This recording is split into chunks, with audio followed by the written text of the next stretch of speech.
Hello guys, welcome back to our channel. మరో కొత్త వీడియోతో మేము ముందుకు వచ్చేసాం. ఈ రోజు రెండో రోజు. ఈవేళ చాలా ప్రోగ్రాలు ఉన్నాయి గైస్. ఈ ప్రోగ్రాలు చేయడానికి ఎక్కడెక్కడి నుంచో వచ్చారు. ఈ రోజు రెండో రోజు కాబట్టి దేవుణ్ణి కూడా ఊరేగింపు చేస్తున్నారు. ఈ వీడియోని కంటిన్యూగా చూస్తూ ఉండండి. ఈ వీడియోలో మీకు చాలా ప్రోగ్రాలు చూపిస్తాం. అలాగని మా వీడియో నచ్చితే లైక్, షేర్, సబ్స్క్రైబ్ చేసుకోండి. మరికొన్ని అప్డేట్స్ మీ ముందుకు వస్తాం. గైస్, నేను చాలా వాయిస్ ఎందుకు మాట్లాడట్లేదు అంటే ఈరోజు మీరు ప్రోగ్రాలు చూసి ఎంజాయ్ చేయండి గైస్. ఎందుకంటే వాయిస్ అలాగే ఇస్తే బాగుండదు కదా, దానివల్ల మీరు ప్రోగ్రాం చూసి ఎంజాయ్ చేయండి. నెక్స్ట్ లాస్ట్కి అయితే మన ఈ ఒక గుడి చరిత్ర కూడా చూపిస్తారు, ఒక ఎల్ఈడి లైట్లా.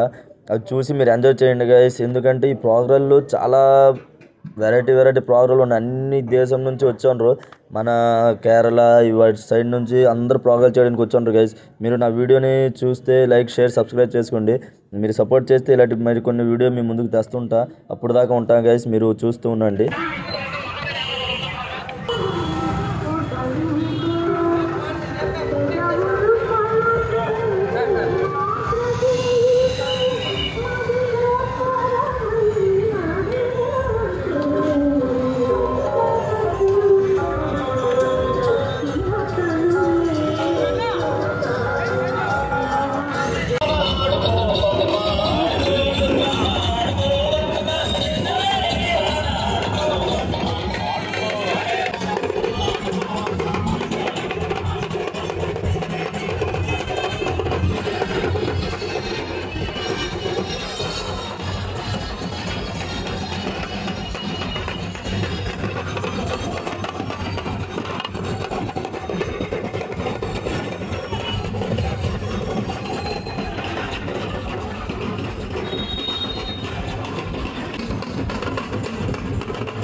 కబడ్డీ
బేసిక్ గా ఎవ్రీ ఇయర్ కోటబొమ్మాలిలో ఇలానే 3 రోజులు ఒక్క రోజు కూడా కాదు 3 రోజులు ఇలానే జరుగుతుంది. All girls please take your positions for a wonderful dance.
Kotabommali గ్రామ పులిహంలోకి వచ్చిన వెంటనే ఆ స్త్రీ మూర్తి ప్రతిమాహమని చెప్పి పట్నానికి వెంకటేశ్వరరావు గారి తోటలోకి వెళ్ళిపోయి కొంత భాగం తోటలోకి వెళ్తూ ఆమె అదృశ్య భావంతో ఆశ్చర్యం కొంత భయంతో కూడినారై అప్పలనాయుడు తన ఇంటికి చేరుకున్నాడు.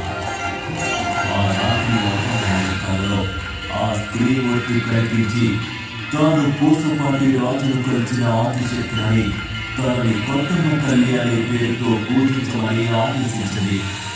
తాను వెలసిన ప్రాంతాన్ని కూడా అమ్మవారు చూపించి పట్నాయకుని వెంకటేశ్వరరావు గారి తోటలోని వేప చెట్టు ముసిరిక చెట్టు కలిసి ఉన్న ప్రాంతంలో గల ఉత్తర ప్రాంతంలోని రామంలోనే తన శక్తి విచిత్రమని వాటిని తన స్వరూపంగా భావించి పూజించమని ఆదేశించింది.